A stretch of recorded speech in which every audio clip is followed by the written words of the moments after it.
Kapatid dito sa Whitefield, always bear in mind, God saved you, not just for you alone, na i-treasure ang gift na yan, ang salvation, ang treasure na yan, yung mga benefits ng salvation, hindi lang yan para sa iyo.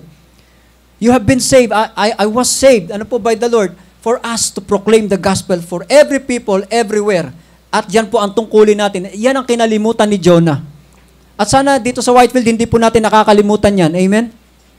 Kung nasan ka man, nasa trabaho ka man, sana napag-uusapan po ang evangelism, napag-uusapan ang gospel. Amen?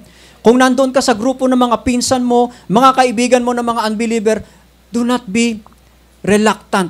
Amen? To proclaim the gospel to everyone. Kahit pagtawanan ka pa nila.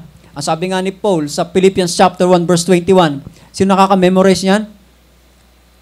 But for me, to live is Christ and to die is gain.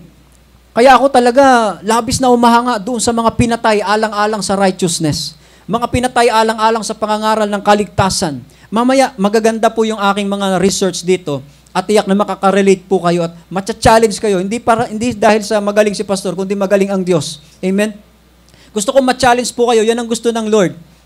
Natutuwa po ako kahapon kasi habang nagdadrive ako, iniwan ko muna sila Kuya Gibbs doon sa isang area nila.